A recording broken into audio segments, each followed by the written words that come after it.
La protection de l'enfance est une responsabilité partagée, essentielle pour garantir la sécurité et le bien-être des enfants. Afin d'harmoniser les connaissances sur ce sujet, plusieurs webinaires ont été proposés aux écoles. Ce webinaire est désormais enregistré afin que chacun puisse accéder aux mêmes informations à son rythme et renforcer ainsi une culture commune de vigilance et de protection. Sans plus attendre, je laisse nos intervenantes se présenter en quelques mots.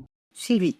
Alors, je suis Sylvie Verzinet, je suis conseillère technique départementale auprès du directeur académique et responsable du service social en faveur des élèves. Et je veille à mettre en œuvre la politique d'action sociale auprès des élèves du Tarn-et-Garonne. Fabienne. Je suis Fabienne Hett, conseillère technique en charge du premier degré. J'interviens en conseil, soutien et j'accompagne les écoles du département en matière de protection de l'enfance. Entrons maintenant dans le cœur du sujet. Quelle est tout d'abord la différence entre un enfant en danger et un enfant en risque de danger ? L'enfant en risque de danger, c'est celui qui va risquer de mettre en danger à la fois sa santé, sa sécurité, sa moralité et son éducation en raison de ses conditions d'existence. Alors que l'enfant en danger, c'est celui pour lequel on va constater des violences physiques, de la cruauté mentale, de la part par exemple des parents, des négligences lourdes et qui vont être considérées en effet comme de la maltraitance avérée. Mais aussi, l'enfant en danger, c'est celui qui nous fait des révélations d'abus sexuels. Qu'est-ce qu'une information préoccupante ? Alors, en fonction en effet qu'il s'agisse d'un enfant en risque de danger ou en danger, on n'aura pas la même attitude, pas la même conduite à tenir. C'est-à-dire que lorsqu'on est face à un enfant en risque de danger, on va en effet rédiger ce qu'on appelle une information préoccupante. Et lorsque l'enfant est en danger, on va faire un signalement. Donc j'explique. L'information préoccupante va être transmise au président du conseil départemental qui est chef de file en matière de protection de l'enfance. Tandis que le signalement, il va partir auprès du parquet, du procureur de la République. Et il faut rappeler que l'article 40 du Code pénal demande à quiconque ayant connaissance de mauvais traitements une obligation de signaler. Qui doit alerter ? Alors, en tant que citoyen, toute personne qui a connaissance d'un enfant qui est potentiellement en danger, qui subit des privations, des mauvais traitements ou des atteintes sexuelles, se doit de signaler la situation sous peine de poursuite pénale éventuelle. En tant que fonctionnaire, c'est une obligation professionnelle et on a des protocoles au sein de l'éducation nationale que l'on expliquera ensuite, qui nous permettent de signaler les situations d'enfants en danger. Comment alerter ? À partir du moment où vous avez connaissance d'une situation complexe, vous prenez attache auprès de moi afin que je puisse vous apporter des conseils, des propositions d'aide et de soutien par rapport aux enfants et vous faites également le lien avec votre IEN. Nous avons un protocole et nous vous ferons passer un flyer avec mes coordonnées téléphoniques ainsi que mon mail afin que je puisse vous apporter un conseil et un soutien technique.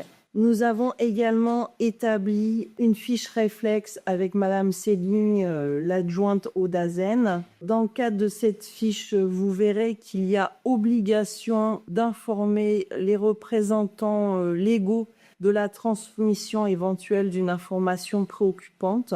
Dans le cadre d'une situation complexe, ne restez jamais seul. Vous réalisez toujours l'entretien soit avec quelqu'un de l'équipe de l'école, soit avec le pôle ressources qui peut éventuellement être sollicité. Et enfin, si la situation est vraiment trop difficile avec les responsables légaux, on peut vous aider à préparer l'entretien avec les parents. Vous pouvez également faire appel à votre IEN et à moi si jamais vous souhaitez à un moment donné que l'on intervienne dans le cadre d'une médiation pour que ce soit plus facile avec la famille.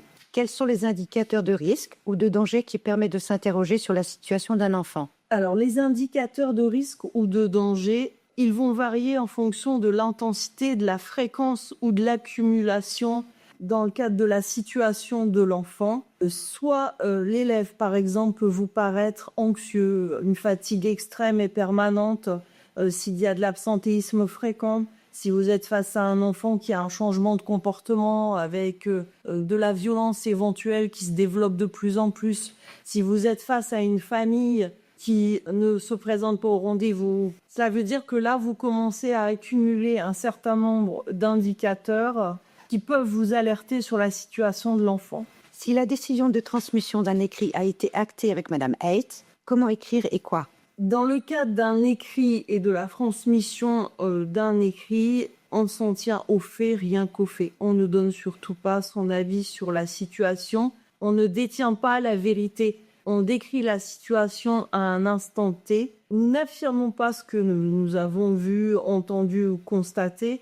On est toujours dans la nuance. Aucun jugement de valeur ne doit apparaître dans l'écrit. On reste neutre.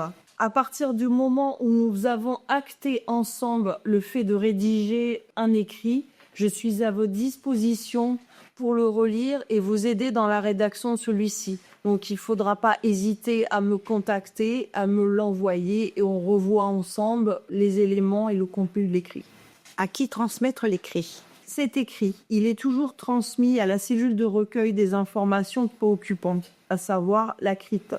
Mais vous devez également l'envoyer en copie au secrétariat du service social en faveur des élèves. Vous aurez accès aux adresses mail sur ce PowerPoint. Ça figure également sur l'imprimé IP. Les informations préoccupantes, après validation de ma part et de votre IEN éventuellement, sont envoyées par vos soins. Les signalements, ils passent automatiquement par notre service. C'est nous qui l'envoyons embarqué.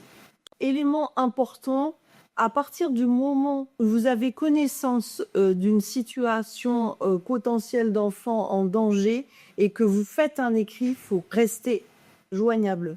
Donc pensez à me donner un numéro de téléphone où je peux vous joindre parce que la situation peut éventuellement se transformer en signalement. Quel est le circuit des écrits après réception par la CRIP? Après réception des écrits, la CRIP va requalifier nos écrits. Soit elle va le classer sans suite, soit elle va le requalifier en effet en information préoccupante, ou bien alors elle va, au vu des éléments, la requalifier en signalement pour le procureur. Donc le rôle de la CRIP, ça va être d'évaluer à partir des éléments qu'on a donnés, mais en allant également sur le terrain avec une équipe de travailleurs sociaux, d'évaluer la situation et ensuite de proposer à la famille différentes formes d'aide. Quels sont les critères importants retenus par la CRIP pour qualifier une information préoccupante? Alors en effet, c'est important que vous puissiez prendre connaissance de ces critères puisque c'est à partir de ces éléments que la CRIP va se saisir. Alors ça va être autour de la santé, de la sécurité, de l'éducation et du développement de l'enfant. Donc, les éléments que vous pourriez avoir en possession sont importants dans le domaine des difficultés socio-économiques de la famille. Si vous avez connaissance qu'il y a un isolement à la fois social et familial, également tout ce qui est conflit intrafamilial, des violences conjugales, des conduites addictives, de l'alcoolisme, des risques de toxicomanie. Avoir également une attention sur l'âge des parents. Il peut y avoir une certaine immaturité en fonction de l'âge, une marginalité aussi. Et puis également une attention particulière chez les mineurs qui demeurent chez un tiers ou en famille d'accueil. Voilà pour les indicateurs les plus importants. Comment se passe l'évaluation effectuée par la CRIP?